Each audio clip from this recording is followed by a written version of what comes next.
This is Rebuilders, the leaders we need for the decade ahead. Here's your host, Paul Shoemaker. It's great on Rebuilders today to have Nancy Giordano with me. Her website says she's an inspired futurist with one hand on the social compass and the other on the corporate light switch. I think we're going to learn a little more about what that means. In our first 4 episodes, we talked directly to 4 rebuilders. Today's the start of a different phase of the podcast. I want to start talking to people that look at leadership from all kinds of different angles and different perspectives, really broaden and deepen the conversations. Nancy Giordano is a great person to start with. She built a career at several ad agencies in New York, Chicago, and LA. For more than a decade, she was the founder and CEO of Play Big Inc., a strategic inspiration company. That's where she is right now. And her work dives deeply into the intersection of technology, business, and society. Her website, by the way, is nancygiordano.com. And she has a new book coming out as well called Leadering. And that's part of what we're going to talk about today. You will certainly learn more about that. The title is Leadering, the Ways Visionary Leaders Play Bigger. And I will tell you, for me, and I hope for you, she will really start to make you think bigger and broader. So get ready for an engaging conversation. It's great to have you here today, Nancy. Thank you for joining me. Thank you for having me. I'm excited with this conversation. Heck yes. So the first question I ask everybody is, and our listeners, you're going to learn a lot more about Nancy here in a little bit and how she thinks about leadership. As you look at and you think about the decade ahead, what is the 1 or 2 personal leadership attributes that you think are going to matter the most in the world in the decade ahead, Nancy? Confidence and empathy. I can elaborate. Say a little more about those. I think that we're heading into the unknown, and we're going to talk about this a lot, I think, in the next few minutes, but I really do believe that we're heading into a productivity revolution, exponential productivity revolution that has a completely different physics and a completely different way of operating. And so in order to be able to navigate that, we need to feel confident. Like, we need to know ourselves. This idea of self-awareness is really important. This idea that we can be challenged with new ways of thinking and not believe that somehow we're not adding value is really critical. It allows us to learn more. It allows us to collaborate more. It allows us to build things that we've never built before, and all that. So I just feel like that is a fundamental thing that really needs to be built into our children from ground up. And then the second, I do think, is this idea of empathy and caring. I don't know, compassion, whatever those words are, I kind of bucket them together. I talk a lot about caring. But if we're going to build these really powerful new solutions, and we have an opportunity to redesign and rethink almost every institution that we have around us, we need to do it by holding people really well. So putting people at the center and coming at it from a real deep place of caring, compassion, and empathy. Yep. I hear a lot of people talking particularly about the notion of empathy and caring, which is probably not a surprise in the world that we live in. And a lot of folks I talk to sort of almost talk about holding these 2 almost, not opposite, but sort of different ends of a continuum ideas together. And I hear that in your, confidence and empathy. We've sort of got to be able to hold more than one tension. Yeah, paradox is it. I gave a talk years ago called Humble Audacity, this concept of humble audacity, but it really is this idea that when we're dropped into a place of saying, I don't know, but how can I serve or what can I create? You have so much more power to be able to link in with others where they're doing the same thing and able to take in new information, which allows you then to go create something really extraordinary that you weren't able to create before by yourself. So if you stay in this middle tier of having to know everything and having to hold it all to yourself, you're really locked. But if you're able to, again, step into a place of humility and learning, you have the ability to be extraordinary. And so I think it's learning how those paradoxes work that is part of the key of navigating the future. I love that. And before I dig more into the way you think about leadership, why do you say you have one hand on the social compass? What does that mean?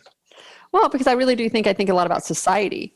right? That was actually a quote that someone used to describe me. I didn't write that, but I thought it was, I appreciated the perspective that he had. And this is over a decade ago, but it was really the sense of understanding where society is, where people are, what are the social structures, and how do we think about this in the whole, right? The context in which it is that we live and work and play and learn and spend money and everything else. And then the second is, how what was business's role in that, and what is the symbiotic relationship? And business doesn't exist, outside of society. It is a key player. And if we've seen anything, it's more important. And one of the things I talk a lot about when I in my keynote talks is that we're not just professionals, we're also humans. And increasingly we're recognizing that we're members of society and we're being asked to show up that way. And the boundaries between those three domains continue to become more and more porous. So we have to understand the world from both perspectives. So you said that quote came from 10 years ago, right? At least, 15 maybe. So I would say in the last 10 months, that has definitely come to be very, very true. Exactly.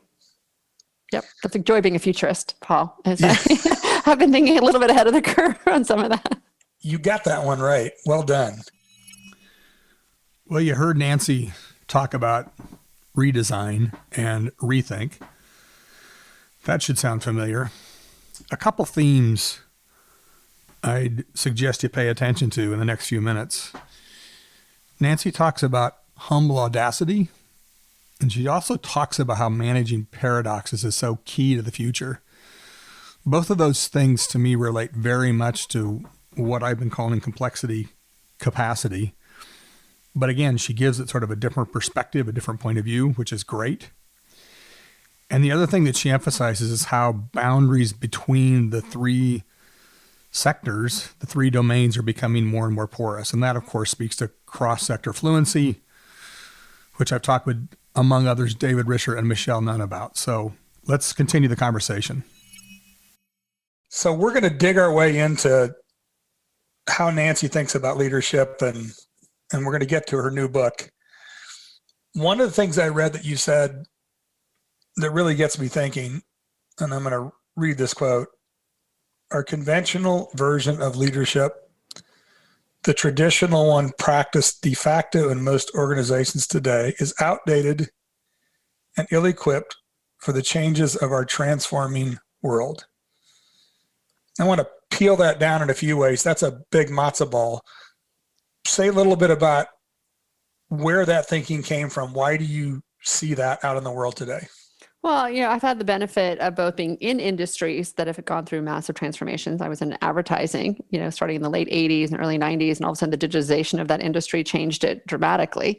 And then I shifted and became much more interested again in the context in which it is that we were building these brands, or how these brands fit inside organizations and the values that the brands had. I felt it became really important that we weren't just, they didn't just know about us, right? We wanted to know about them.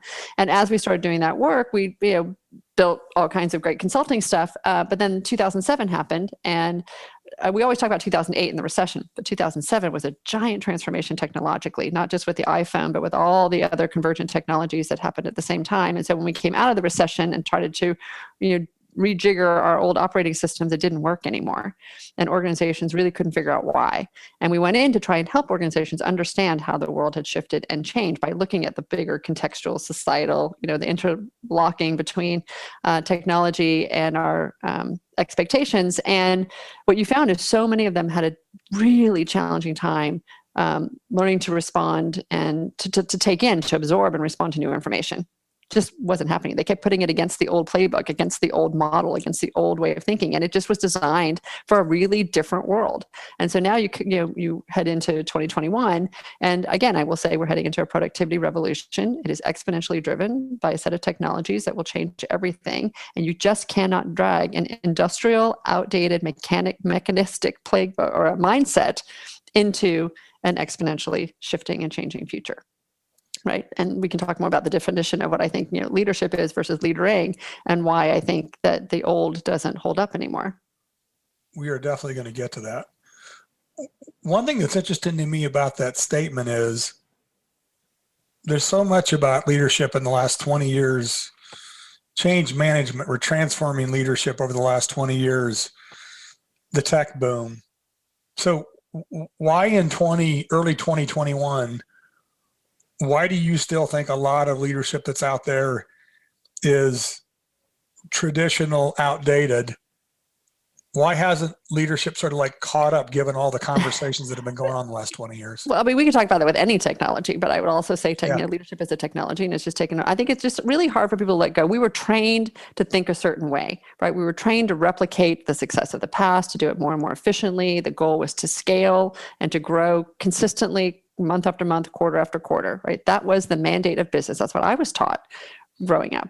But now the mandate is for innovation and constant experimentation and for collaboration and for thinking about things really differently. And so those practices and those beliefs, those approaches that we hung every bit of success on in the 20th century are just outdated as we head into the 21st. And we can see it also, we see it two different ways. One is all the breakdowns, like we didn't think about the externalities of what our business approaches were doing. So we're seeing it now in environmental, what I call instability, and certainly ecological devastation, right? We see it in growing inequality, which we've been talking about for a very long time. And people also didn't pay attention to that. Like these are all things that futurists have been like banging, their head on. And we also see that there's a breakdown in just physical health, emotional health, mental health. I mean, there's a giant mental health crisis that has been here all along, but now just getting worse and worse. We used to talk about it in terms of loneliness, or we used to talk about it in terms of anxiety, but now, I mean, it's going to become a full-blown thing. We can go through all the reasons why. So let's first deal with the breakdowns and the fact that we can't keep doing business the same way we did.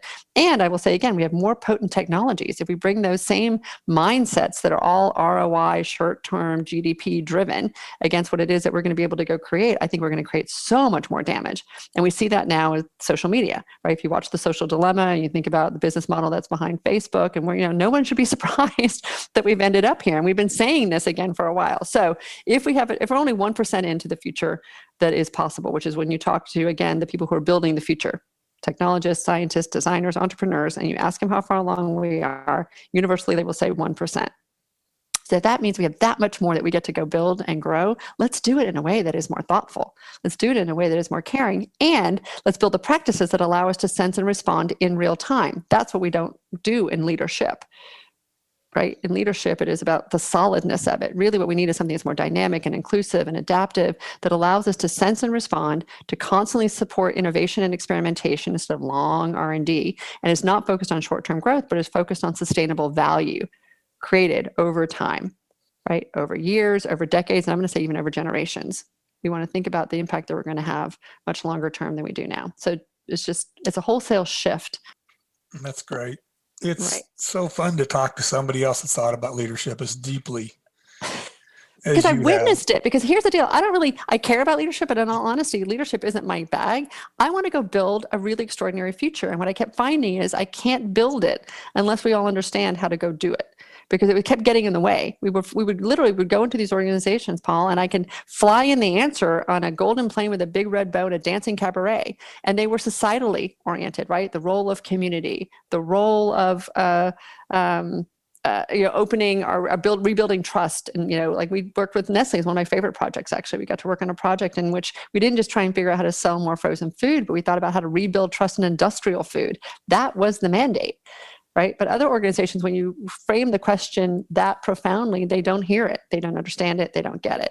And so I left the world of corporate consulting and decided instead to go build the tech companies of the future. And it was fun. But then what you see when you go build the tech companies of the future is unless they have a caring mandate and a way of thinking about this in a more systemic and holistic way, it can be a really dangerous thing that we go build. So I'm trying to triangulate between all of these things, and I want to go build the next. So my goal is everyone understands, rebuilding and leadering and all the ways that we can approach this differently so that we can go build the solutions that the future really needs. I suggested up front that Nancy would probably stretch your brain today. She has certainly challenged me. I hope she's done the same for you. Two more things I suggest you listen for. One is she does a great job of setting the context for the decade ahead. In my book, I talk a lot about economic, social, and health inequities and factors like technology and media that are amplifying those dynamics. And she adds some real context to that and just has a really broad view of what's going to face us in the decade ahead. And the other thing is Nancy's core idea of her next book is leadering. We're going to talk about that quite a bit. And one of the things she talks about is how leaders are going to have to show up all over the place, not just in sort of formal titles and at the top of organizations. And that to me is very resonant, particularly with Richard Wu's concept of organizationless leaders. So hopefully you will hear a familiar theme there. Back to Nancy. You've talked about a couple things here, and I just want to sort of level set with you and how you think about the world. And you're at a level beyond me, so it's great to talk to you. Part of the context for the way that I think leaders in whatever form need to show up in the future is we have over the last generation, and it didn't just start in 2020, the economic, social, and health inequities that have actually been growing, not shrinking. 100%. Right? And you've talked about this duality of technology. We're in this world right now where like is good or evil going to win? We don't know. So technology, media, and COVID is just accelerated and amplifying all of those dynamics. I guess I'm going to say I assume you sort of like see that the same way.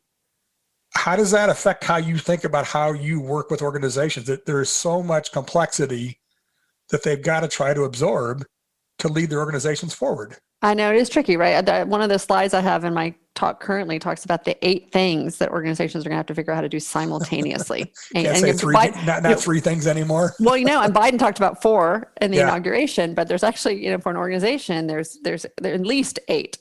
That leads everything from, being a real committed player in climate stability to digital transformation, but not just digital transformation and learning new tools, but it's also then all the culture, the upskilling and reskilling that goes with that.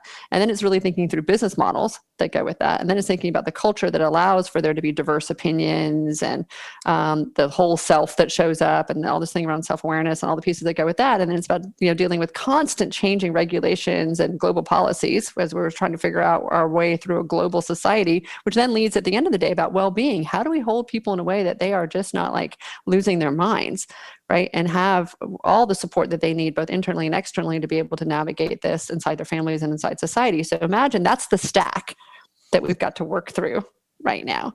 And so the question again is, how do you build the capacities for that? And the way I talk about it is if you're relying on an outdated playbook, you're lost. The playbook doesn't get you to any of those things. But if you learn to navigate with a compass and a North Star, you can navigate all the new terrain you want safely.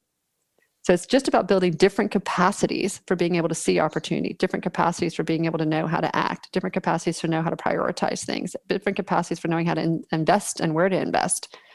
Really, that is the mandate moving forward. And there are companies that are doing it. The subtitle of the book is The Ways Visionary Leaders Play Bigger. There are those that do already, so we can learn from those. And the last comment is on this notion of complexity. I have a chapter I call Complexity Capacity. And I didn't tell you we're going to talk about this, but I'm just curious. I have a subsection of that chapter called "You Better Have Enough Women in the Room." Yeah, for sure. I write that because I've been in too many situations in the last 5 to 10 years when the problem is multivariate, gnarly, challenging, complex. And frankly, if it's only guys or too many guys in the room, they just can't navigate it. Am I being politically correct, or do you buy that? 100% buy that. And again, it's less because I think that we have a capacity to manage complexity differently than men do. I do think there's a certain amount of brain structure is different, certain kinds of roles that we've been socialized to do differently, right? We have to take care of kids at the same time we're worrying about this, at the same time we're worrying about that. So theoretically, yes, there is some, I think, ability to do that. We've just been socialized really differently. And again, brains work differently. However, I would argue anyone, if you also only had only women in the room, it probably is not useful, right? If you only had people from one portion of the country or one place that they've studied or one anything. So I am a big advocate for diverse thinking and diversity of experience in every problem. And I will say again, partly the research bears it out, right? The more diverse teams you have, the more diverse boards you have, the more successful the company is because they're able to see their blind spots, they're able to drive innovation, they make more rational decisions, all that stuff is shown. But I will say it also, again, becomes even more paramount when you talk about artificial intelligence and being able to build things without bias. There is no way to build an AI solution that is not biased if you only have a very homogenous group of people, period. And even with a diverse group of people, it's challenging, right? But so the hope is, again, the diversity is not just in gender or in ethnicity, but is in age, and it is from perspective. I just read a big research report that someone sent me about the future and competitiveness in Europe. And the key stakeholders are all white men. There's not a single woman. And it's only business leaders. They didn't talk to anybody in education. They didn't talk to anybody in environmental science. They didn't talk to anybody in whatever. It's big industry. And it was like what 80 people in big industry think about where the world is going. And I'm like, wow. That's a limited train wreck waiting to happen. It really it's just is. A limited perspective. Yep. It's smart in that piece of the pie. Yep. But it's not the whole thing. And so we just have to get better. But again, part of the deal with bringing more diversity into any conversations, again, you have to then be open to dissent. You have to build cultural and self-awareness, cultural structures and your own personal sense of self-awareness to be able to handle being challenged when someone has a different point of view or says we shouldn't be doing this way. And I can say that really clearly as being the only woman in many, many conversations around technology that has been built. Right. And then I get told I'm Nancy Nanny State, or I'm like, blah, blah, blah. I'm like, I'm looking out for the well-being of people, not because I'm Nancy Nanny State, but because I can tell you how important trust is in building the businesses of the future. You're going to hold my data. You're going to know more about me than I know about myself. I have to believe that you have my best interest in mind. Otherwise, I will stop doing business with you, or I will figure out a way to tunnel underneath you. So I'm not saying this to be, warm and fuzzy. I'm saying this as a key business driver. But if you're the only person with that point of view in a room, it's really easy to get shut down. So you have to have, again, experiences and culture and whatever that to be challenged and have to say, wow, that's actually a really interesting point of view. Let's take a look at it. Okay, so I'm going to use a statement to give you a jumping off point. Leadering offers clarity and urgency around what 21st century stewardship demands. So Nancy, tell us about leadering. What does that mean? Where does it come from? Well, again, I think I alluded to a little bit, but if you think about the problem with 20th century mindset is that it's a static noun, and we need to be something that is just much more, adaptive, more dynamic, something that's actually in the now and responding, again, as I say, in real time. And so a verb makes more sense. Right. And the idea, again, leadership is this idea that it's sort of the work of a few people in whatever corner office or top of the hierarchy or whatever you want to say, where we've abdicated leadership to them and the rest of us are all supposed to go do. And the fact is, leadering is everyone's job. Right? We're going to have people on the front lines. This will go back to, again, about risk and tenure. It's not the people with the tenure that have the most visionary perspective. It's often the people at the very front lines, the people who are touching the business and on a day-to-day basis of being able to pull that information in and know what to do with that and empowering people to do that. I did a big talk to a Brazilian franchise organization, and it's a really tricky thing because franchises are built on having a rule book, right? Everyone has to respond the same way. And so the reality is, how do I build so that there is coherence at the brand level? But there is actually the ability to respond in real time to the situation that's right in front of me, being able to, build that kind of responsiveness much more effectively. And so I think we need a verb instead of a noun. And again, I go back to it's just built on a different thing. If leadership was very intentionally built to root out variability so that we could consistently scale, leadering is designed to support constant innovation and experimentation. And instead of short-term growth, that reliably is predictably done because the market needs to make sure that our quarterly earnings are what we said they were going to be. Instead, it just focuses on sustainable value and a really different set of metrics for success. And in that phrase, you said 21st century stewardship. Why the word stewardship? Because I think that we're going to be moving from, anybody can go do business the way they want to really having a social license to operate. I think society, as we start moving from shareholder capitalism to stakeholder capitalism, and we're much more thoughtful around all the stakeholders, including community and environment and others, we will be given permission basically to go do the work that we do. We're stewards of the resources that we are given, whether that is attention, whether that is,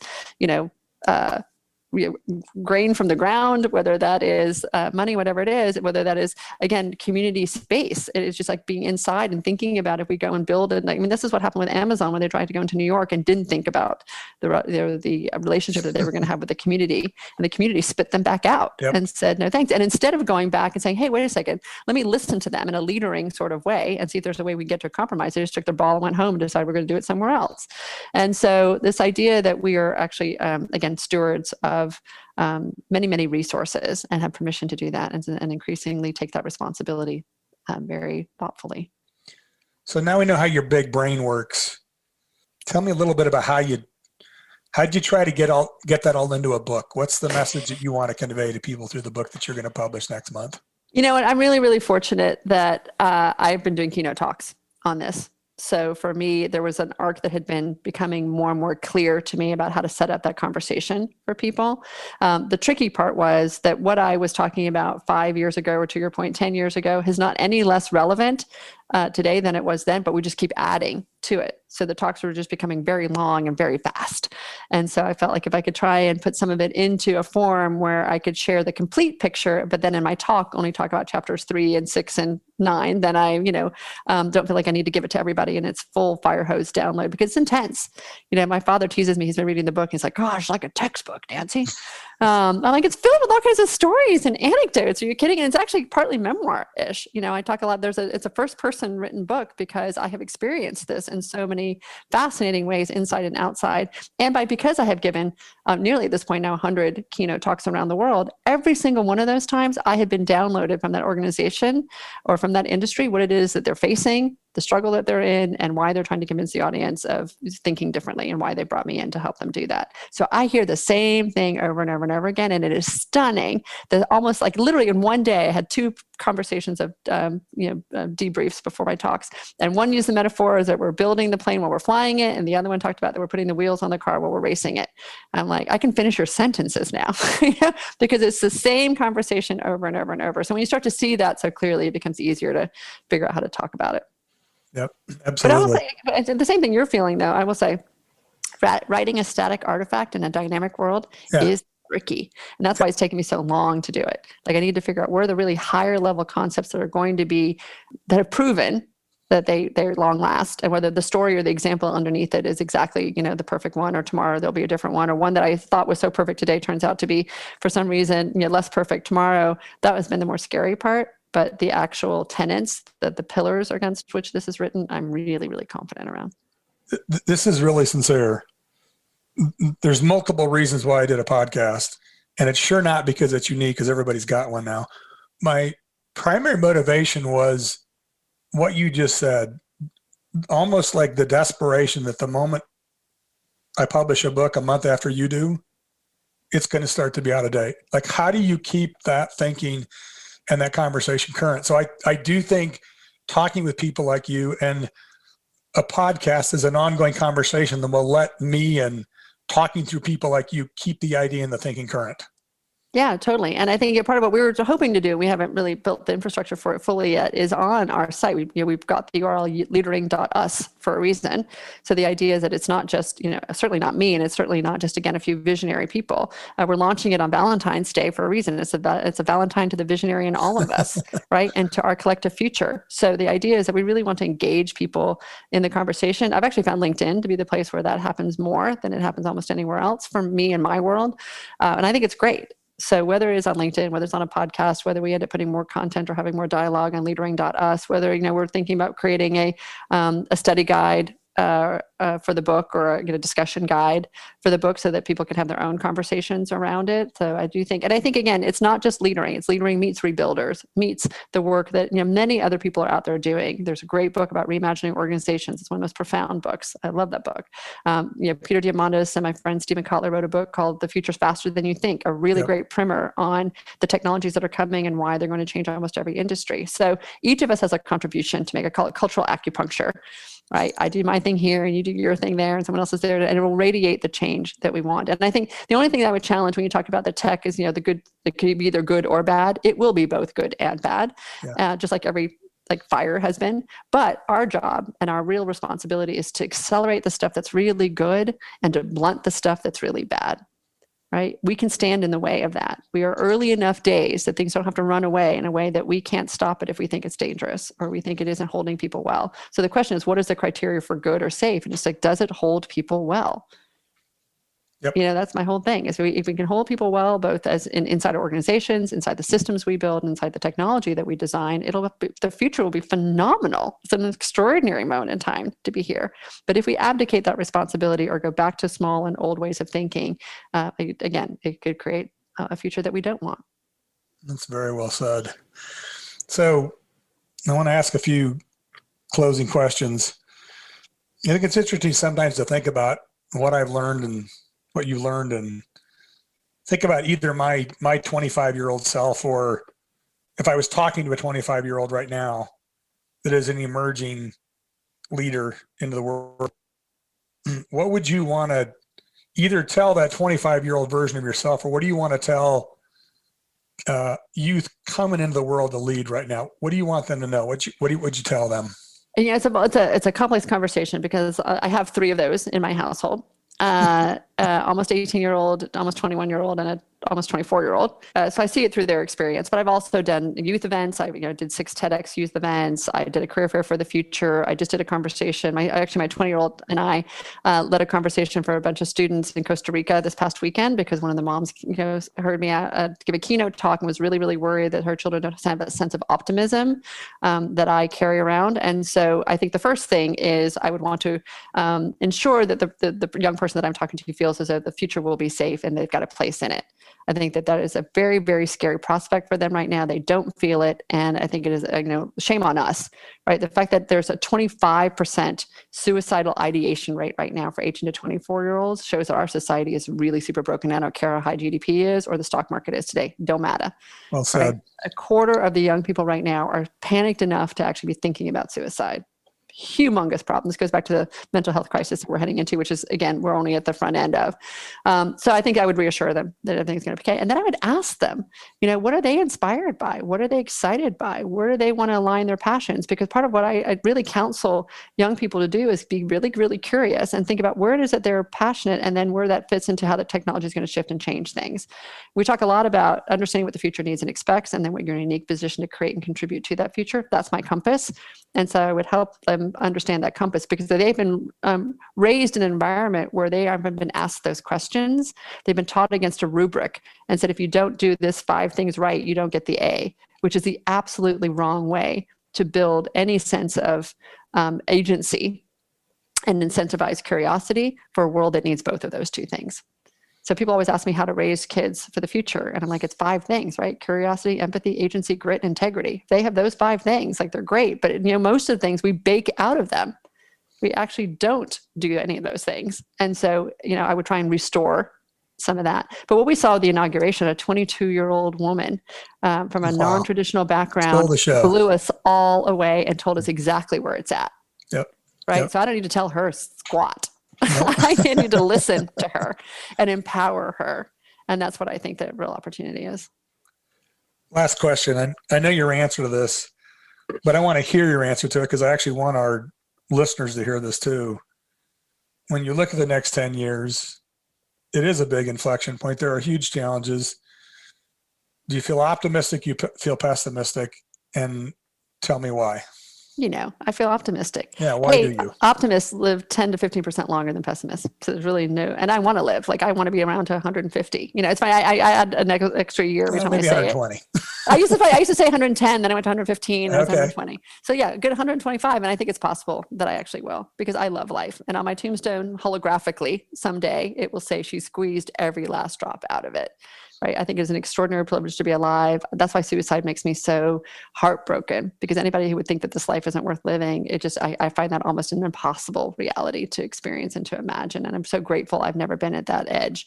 So but I am really optimistic. And I also do think, again, that we are now at this moment of transformation and empowerment that we've never really had before. The kinds of technologies and tools that we will have, if we can learn about them and we can deploy them with a great deal, again, a sense of responsibility and caring, and allow us to reinvent everything. Higher education is going to be reinvented. Finance is going to be reinvented. Home building is reinvented. The food industry is going through the biggest transformation it has since refrigerated rail cars. So let's embrace that and get excited about that and fix the problems of the past and say, okay, that was really not great stewardship, but let's figure out how to do it better in the future. And we have that opportunity now. We are not stuck. And I find that to be really, really exciting. And one of the challenges, of course, is how do we realize that in a way that doesn't continue to divide and bifurcate us? Because could become access to some people, not others.